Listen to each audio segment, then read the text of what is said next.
Where we want to start here is with our overarching goal, um, and that is to acknowledge that the future hasn't happened yet. I think we can all agree on that. And that we also make decisions every day, whether we recognize it or not, that shape the future. And our goals here today specifically is to help you make those decisions with agency and power, to examine the data that goes into those decisions, how you make it, how you gather it, what to do with it. And we're going to introduce two different tools to help you make sense of that data and to think about your future and how you want that to take shape.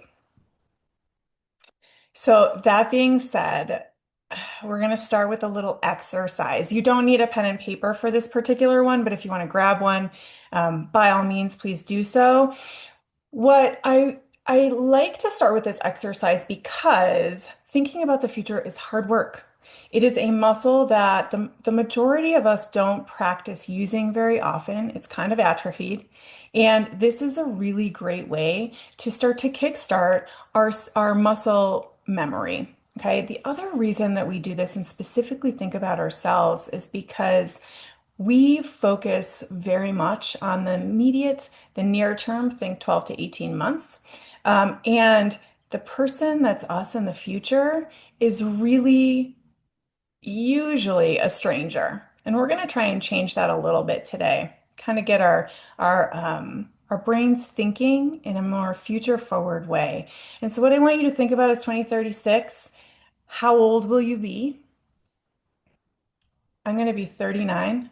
Just kidding. It's my story and I'm sticking with it though. Um, and then I want you to think about one way you might be physically different. My eyeglasses might actually be a little bit stronger, but maybe not. I'm going with that.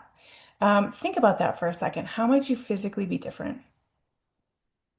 And then what's one way your daily life might be different in 2036? Now, you can think about ways that the world has changed, or you can think about ways that you want to change what you do in this future. Both are valid. For me, I like to think that I'm going to be spending 20 minutes in nature every day.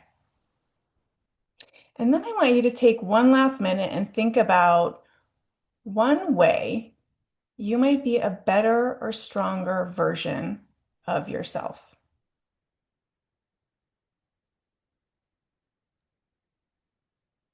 Okay, everybody got that? I want you to keep that person in mind as we hear from Adam with respect to checking in and really starting to use that intuition. And as we go through the tools and techniques that we're going to use today to start thinking about the future in the most empowered way that we can. So you've heard me mention tools, techniques, etc. The tools, the approaches, the techniques that we're reviewing today, they're all grounded in a discipline called strategic foresight. Strategic foresight is a methodology that gives us a breadth of tools to help us think productively about the future.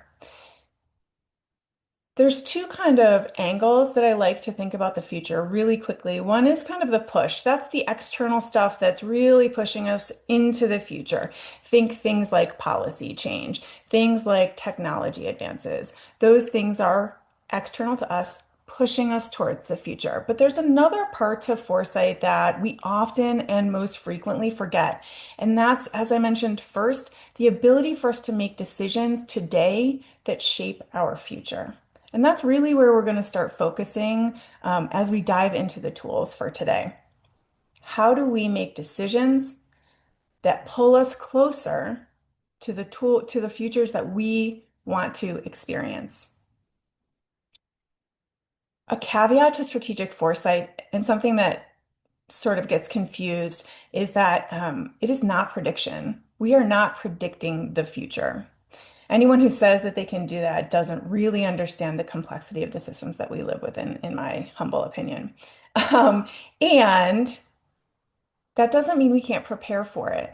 There are signs, there are signals out there that help us consider what possibilities might emerge across a spectrum and where we might fit into those possibilities and how we can thrive there. So, that being said, we're going to jump into some of the informational buckets and tools that we're going to use today. So, external data, we are not going to spend any more time than these next few sentences on external data. We are inundated by external data. I mentioned technology advances. I mentioned policy, cultural shifts. Doesn't have to be quantitative. It can be qualitative as well here, right? So cultural shifts that you're noticing, changes in the way people are behaving. Those are all external data that we use to consider what might happen in a future. Internal data is where we generally spend the least amount of time, and it's where we suffer the most from a lack of focus because that internal data is really going to help us understand what future we want to pull towards us to impact those decisions today that's really going to pull that future toward us. And I'm so excited to hear Adam walk you guys through his process for that. It's going to be really important as you think about what future you want to exist in. Intuition and creativity are two of my favorites. Rebecca mentioned. That's kind of my grounding philosophy. If we can't imagine a future, how in the world would we ever create it? And that's kind of where intuition and creativity combine to give us some real power in what we do. I'm not actually checking the chat. Are there any questions so far? We're good. Physically. All We're good so right. far, Becky. Amazing. Okay. So, with that being said, we are going to focus our first portion on using data better so that we can make better decisions. And with that, I'm going to pass it off to Adam. Thanks, Becky. Hi, everyone. I'm so excited for you to be here. I see some familiar faces. For instance, Benjamin, I remember you had that great question to me a couple months ago. So I'm just calling you out if you have any curiosity about today's presentation. So feel free, anyone that's here, to put a question in the chat. We definitely are reserving some time at the end for any of your questions. But it was great to see everyone here today. So I guess, yeah, Becky, if we go to the next slide. Just want to reiterate the process that I described a couple months back. And if you are joining us for the first time, feel free to look at the YouTube link. And I think, yeah, Rebecca may have put that in the chat. If not, we'll definitely get that to you.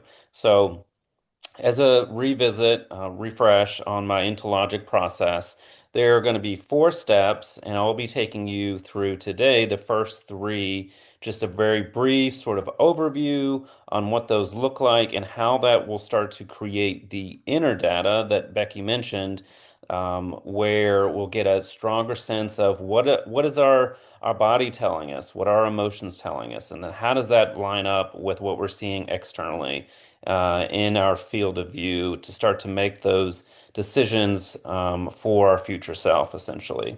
So, I want to direct your attention. So, step number one is starting to recognize and observe and witness the information that is coming from you internally. So, it could be observing your physical sensations, whether it be constriction or excitement or joy or peace, these sort of inner states of being, and especially what the body is telling you. So, starting to observe it, whether it be sort of sweat, like maybe I'm nervous, like right now, I'm kind of nervous, so I'm sweating on my forehead, but hopefully you can't see it.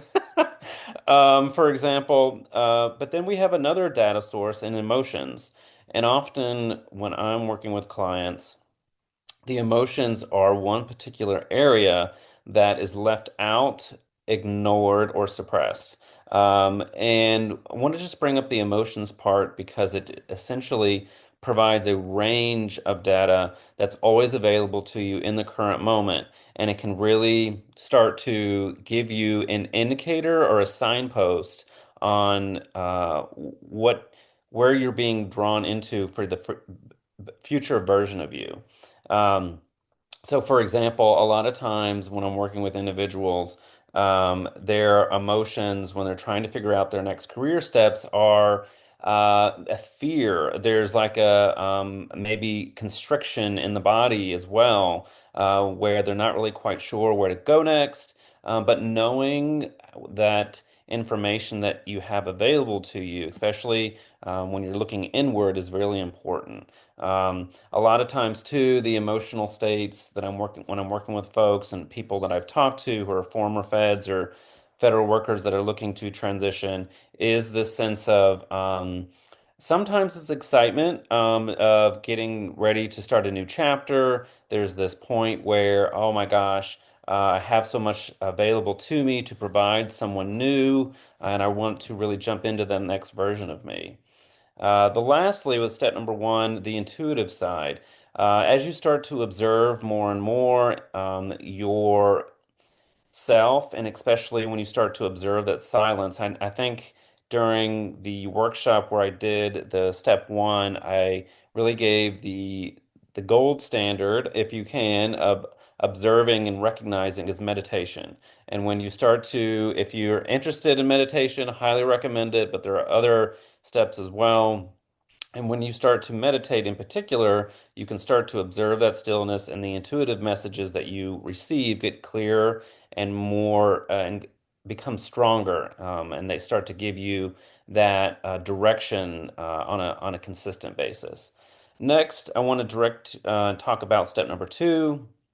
With step number two, it's taking what the information, the data sources that you started to collect from step number one and start to refine them. So I, as Rebecca mentioned, am coming from the intelligence community. It came from the FBI. So I look at the inner data sources in terms of intelligence collection and data processing, essentially. So if we have anyone that's from the intelligence community, that might sound familiar.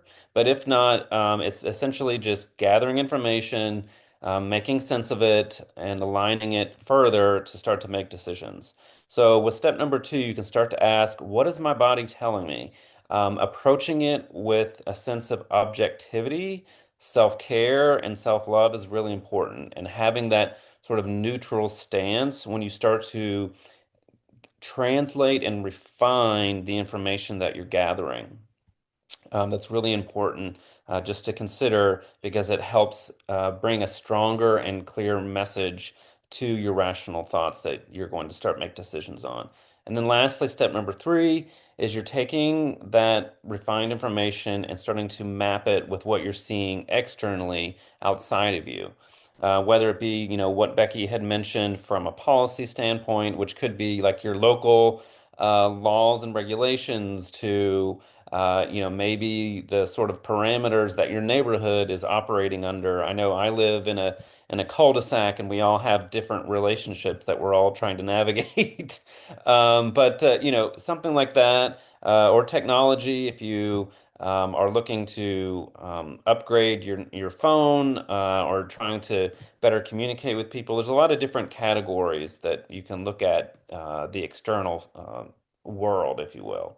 But step number three is when you start to bring forward that internal piece and that external piece together and start to make decisions. And so, with that, let's go to the next slide. If that's all right, Becky. And just break that down a little bit more. So, this chart is related to step number one.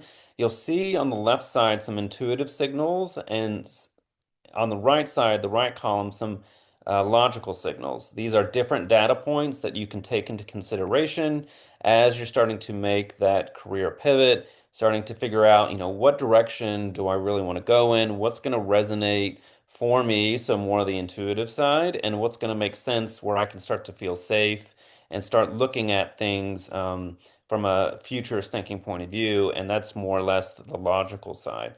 So for example, one in particular that I've gotten recently, especially on the intuitive side, are the energy shifts. And another one is synchronicities that when I'm working with folks, when some of the people notice when they're starting to leave an institution or government work is their energy is either in a sort of drain state. So you could be in misalignment. They're kind of going through the motions and just kind of ready for something new. They're not really sure what that direction might be, but they're just really feeling kind of not.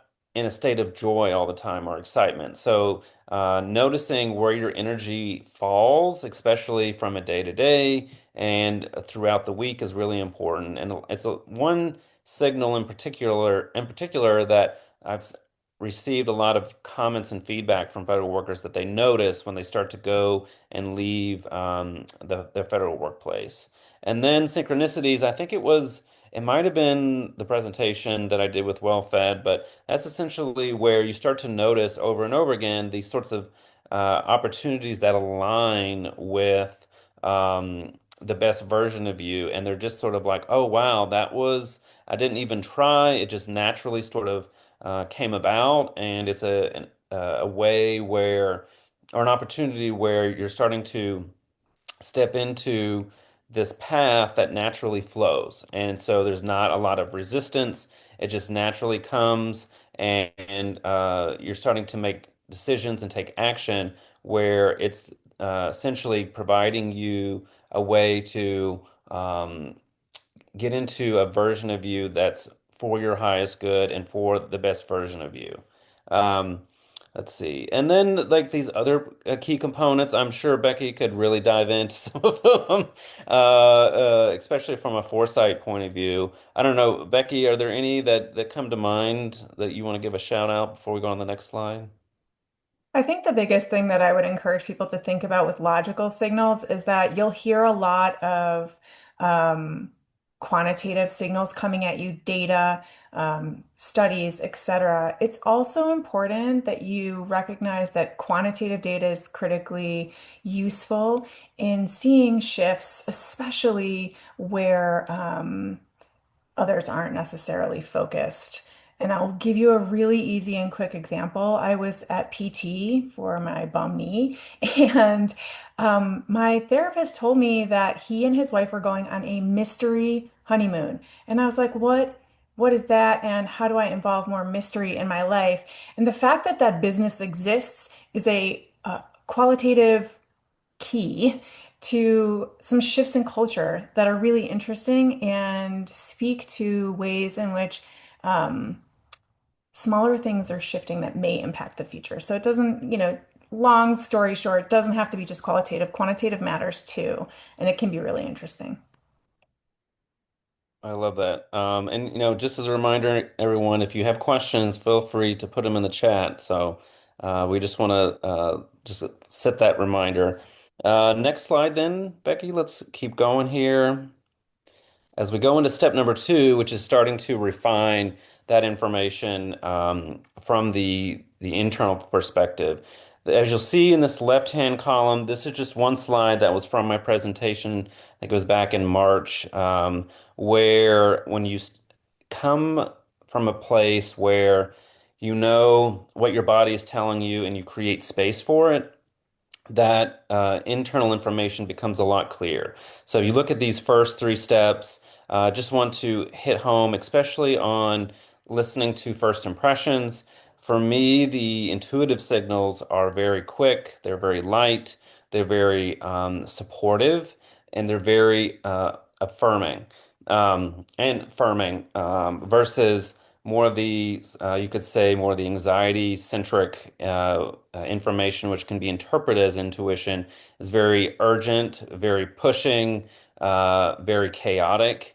But often intuition comes very quickly, and so listening to that first impression is very important. So just want to emphasize that. And then on the right side, I want to emphasize the sixth step here on creating space of calm before deciding. It's really important, especially from an internal perspective, to have a sense of calm because when you are making decisions from a calm state, it lessens, it softens fear, lack, and limitation. And so the internal information that you're receiving is it improves the integrity of that. And so making decisions when you're in a calm state is really important. Next slide, Becky. Okay, so here is step number three, and this is where we're going to sort of slowly segue into Becky's expertise, more or less, which is I'm really excited about, which is the foresight component. But this is my personal sort of uh, diagram of how the internal data source and the external data sources line up. So I know I spent a lot of time in a previous workshop with WellFed, so definitely take a look at that. But on the bottom half of this figure eight is essentially the inner decision process. And we start within the intention, we bring energy and focus to it, and as you go around in a counterclockwise manner, you'll see those different boxes. But this is how, once you start to collect the data and refine it, how it all comes together and then lines up with the outer decision process, which is the external data components. And the outer decision process comes from my experience as an FBI analyst because this outer decision process is essentially what's called the intelligence cycle from the intelligence community and is a fundamental component of how intelligence analysis is done. But also, the inner decision process and the outer decision process has this feedback mechanism where they are constantly in motion and constantly impacting and influencing each other. So keep that in mind as your inner world changes, your external world changes, and vice versa. And let's go on to the next slide. Okay, so as we dive a little bit deeper, Becky and I wanted to provide some examples. And if it's okay, I'm going to start with the internal signals, and then Becky can go ahead and do the external. But I know, Becky, let me just pause a moment. You had a particular situation you wanted to highlight, correct? Did I? I don't think so. Okay. Well, I remember, okay, so I think it was we wanted to highlight some signals where a person was going to leave federal service and become a freelancer. Is that right? Oh yeah, that's coming up. Thank you for calling. Okay. Yes. Sorry. Failure of the brain. At this time of day, I need my second pot of coffee. Yes, that's actually going to be the through line for our futures tool that we'll review. So we'll get there, but when you start to think about the data going into what a change might be, this is an example. These are examples of different types of internal and external signals that you might notice, experience, view. And I'm one who just operates better when I have examples. So we wanted to include these here. There's some, well, why don't you start with the internal, Adam, and then I can do external and why we want to also consider noise. Yeah, perfect. So on the internal signals, if we're an individual just pretending here, we're trying to plot out that future version of us where we used to work for the government and we feel really excited about bringing our expertise to the work to the marketplace. We might feel internally some constriction about that. The belly might be telling us, like, I don't know, I'm kind of afraid. I'm not sure how to do sales. I'm not sure how to do marketing, and just peeling that behind the curtain. These are some of my personal internal signals that I had when I left the FBI. So, similarly, the next one you'll see there is I also had a strong sense of taking the moment in this transitionary period to pause and do each step day by day. But I knew internally that I needed to take a moment to just set the groundwork, set a foundation.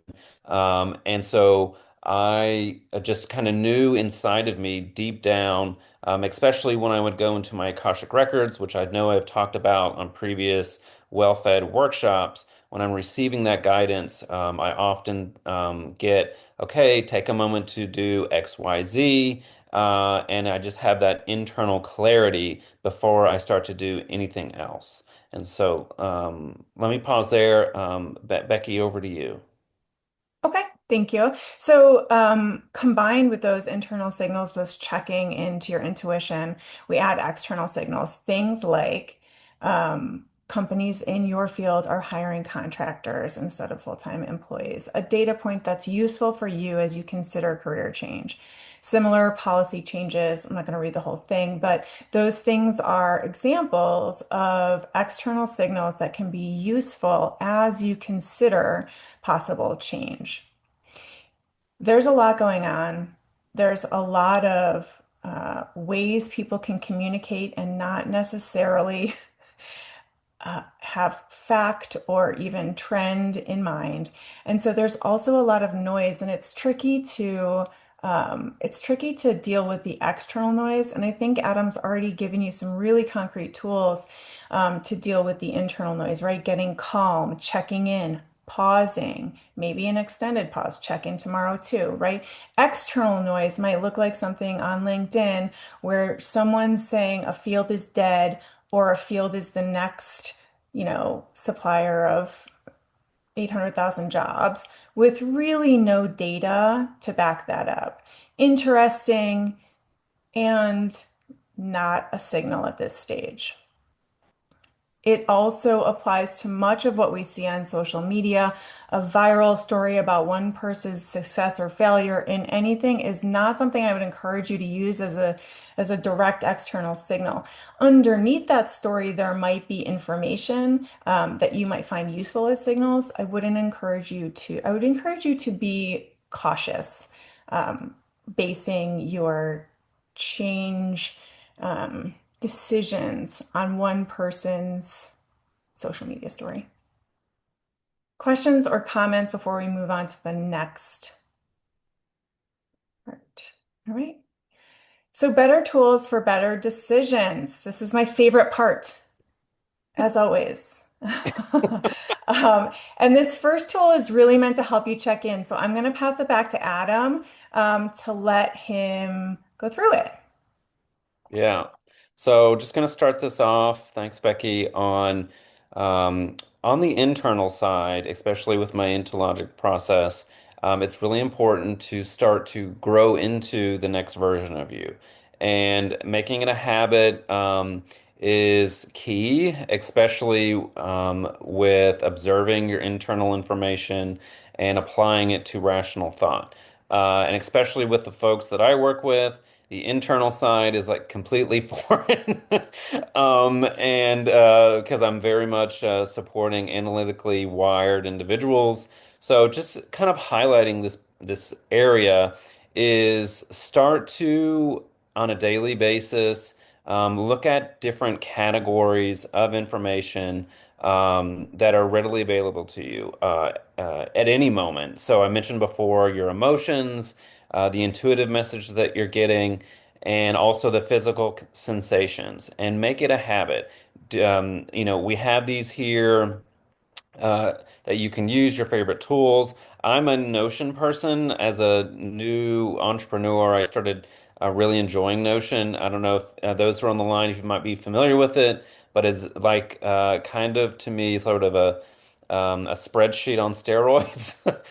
So I'm a big fan of Notion, but using any kind of tool to record that internal data can be very important as you start to refine the tools that we're going to talk about today. And then also from an internal point of view, starting to capture when it happens, what the quality of information is, what it's telling you, and so forth. So, for example, if you are someone who likes to dream journal, for example, that can be one key technique, key area to start paying attention to, especially from the intuitive side. In every day when you wake up, writing down what you dreamt. I know a lot of individuals that I talk to, they do this. I'm not a dream journaler, but it definitely helps sort of see what your subconscious mind is telling you and bringing forward for you to know about. So, in these fields, not only is it applicable to the external, but also the internal side of things. But start to make it a habit, and as you do, decisions will become a lot easier. Start to develop deeper trust with yourself and start to see growth and progression. So we just really want to hit this home of making a habit is really important as you move forward. Over to you, Becky. Next slide. Okay. So this is my favorite tool of all time. I use it constantly. I would encourage you, if you guys can, to grab a piece of paper and a pen as we go through this. I'm going to walk you through kind of the questions that we approach this tool called the Futures Wheel with, when you use it, why you use it, and an example here. Um, I don't want you worrying about frantically writing down the questions that I'm asking. The downloadable template has all the prompts that we're going to be going through here. So really just take this opportunity to think about what I'm asking and what your answer might be. So this futures tool is important because, again, we are not just trying to prepare for the future, we're also trying to shape it. And one of the ways that this tool helps is that it gives us the opportunity to not just consider the immediate impacts of a change, but also the second and third order impacts. And unfortunately, most people stop in that first yellow and orange circle. And as a result, they don't get past the immediate impacts and aren't as empowered with information and intuition and tools for how they can actually steer their course in a more effective way to see the outcomes that they want. So, oh no, sorry, we're going to do in real life first.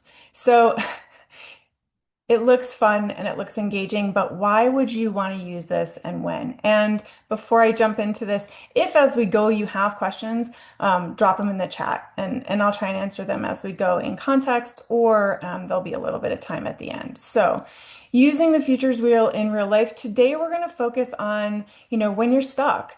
Should you make this change? Should you avoid making this change? But you can also use this when you want to challenge assumptions, or if you want to open up your thinking before you really narrow down to a decision. If you want to examine the impact of a trend or a strategy, if X grows, what might happen? All different ways that you can use this particular tool in the future. So this setup is really the most important.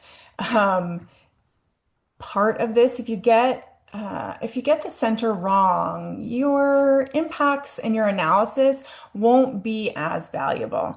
And the one thing that I want to focus your attention on right now is that this is not a pros and cons list. Okay, pros and cons lists are table stakes to identifying a change that's worthy of the futures wheel time that it's going to take. Okay, so if you have a change and you do a pros and cons list and it is all cons, I don't recommend bothering with a futures wheel. I think you have your answer.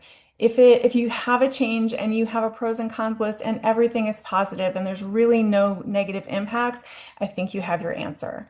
This is really for those situations where you're facing a change, you know there's going to be impacts. Some are going to be positive, some are going to be negative, and you need to think methodically, creatively, and intentionally about what happens after you make that change. Valid changes that would work in this particular kind of tool are things like, what decision do you keep circling around, but you haven't committed to yet?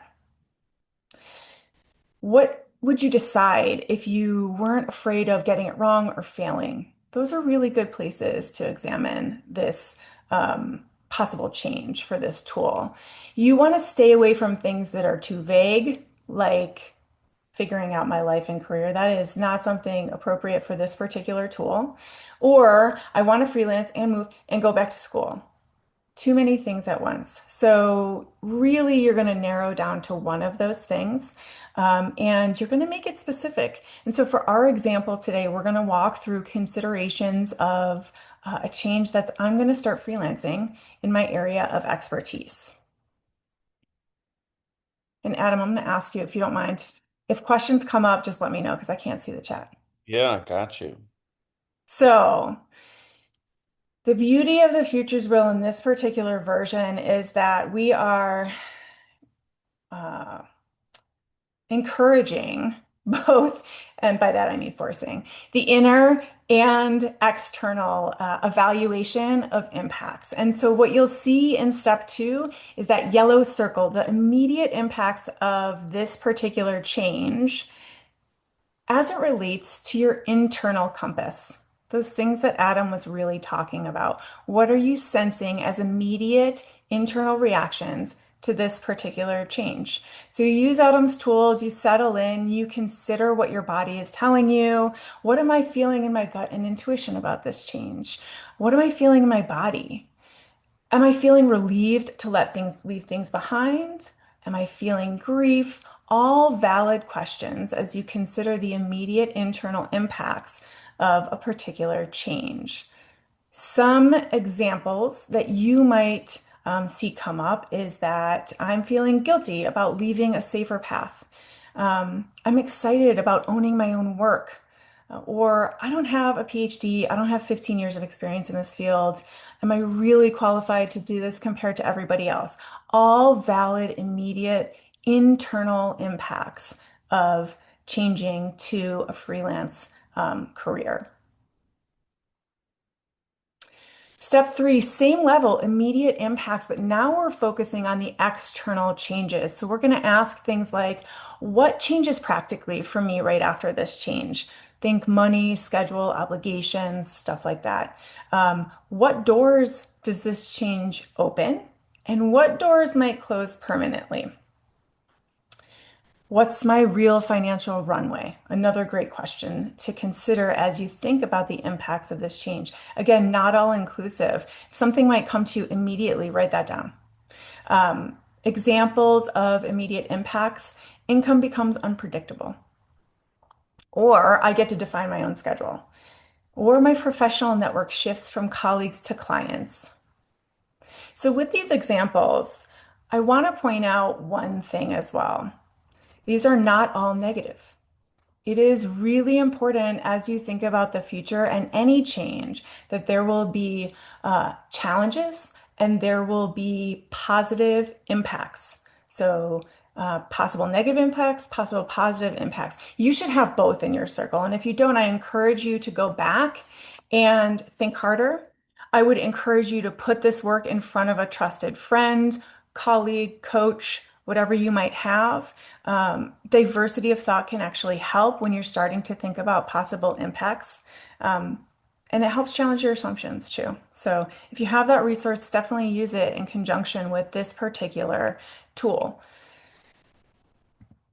All right.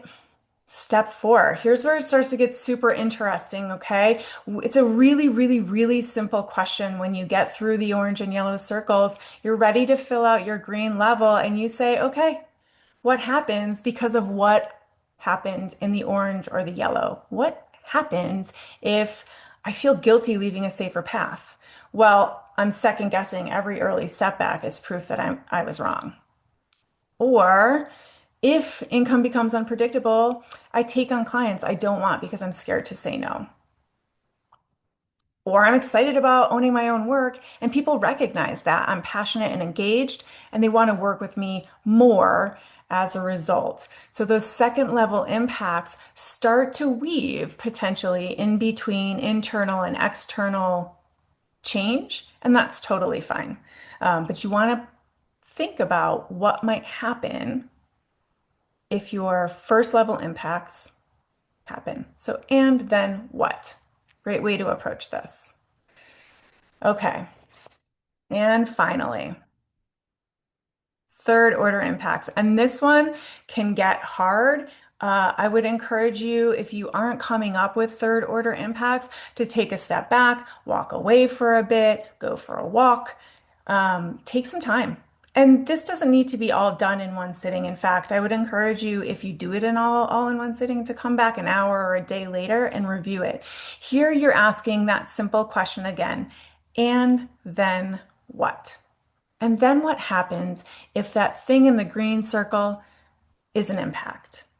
If I'm guilty leaving a safer path, then I'm second guessing every early setback as proof I was wrong. And then I stop taking risks because I'm already feeling fragile. If income becomes unpredictable, then I'm going to take on clients I don't want, and my portfolio is going to fill up with work that doesn't represent what I actually do. If I'm excited about my work, people want to work with me because they recognize that passion and engagement. And I attract collaborators and clients who share my values. So the first one doesn't sound amazing, right? I feel guilty leaving a safer path. The second guessing starts, and I'm like, oh crap, this is wrong, and I am stupid and never should have made this change. And then I stop taking risks, and basically it fails because I stopped taking risks. That's a really unfortunate path, and it's still valid. And most importantly, it hasn't happened yet.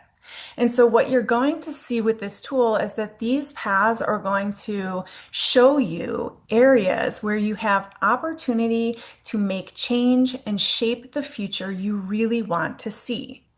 So, if you feel like this is a real possibility for you, that you will start to feel guilty that you chose a safer path, that you'll start to second guess yourself, and then you'll stop taking risks.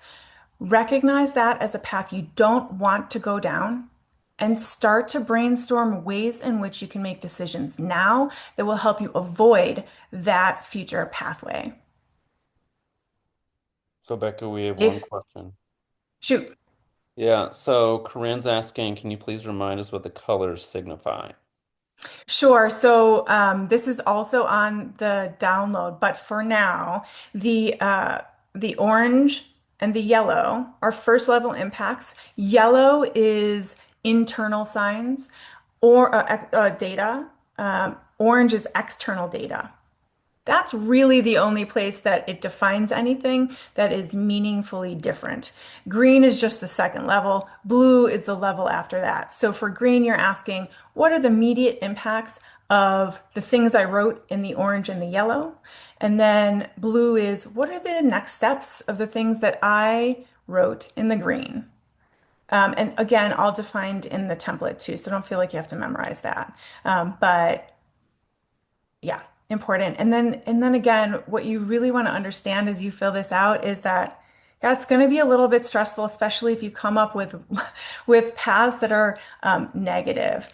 And those haven't happened yet. It really gives you the opportunity to take action now to shape better, preferred future outcomes.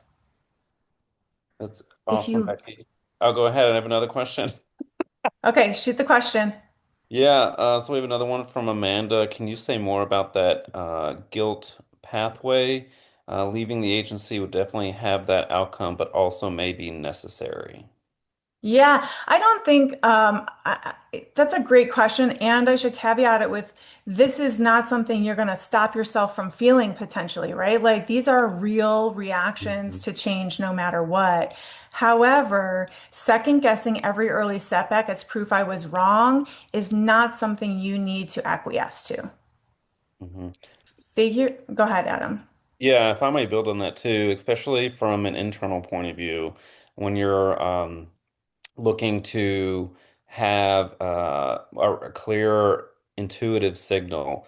Adding, especially on the guilt pathway, if you're able to look at what you're receiving internally from a neutral point of view versus one that's from fear, it's going to help you step into the next version of you that is lighter and more supportive toward the next like higher state. So what, like when I'm working with clients, for example, I try to just advise them to remove any sort of internal signal that can skew their decision-making process toward a negative, more anxious frame of mind, if that makes sense. So just want to hit home the internal side as well. If you have guilt about a pathway, that's just one signal to start to pause, reflect, and take a moment to really go deeper on what is this really telling me.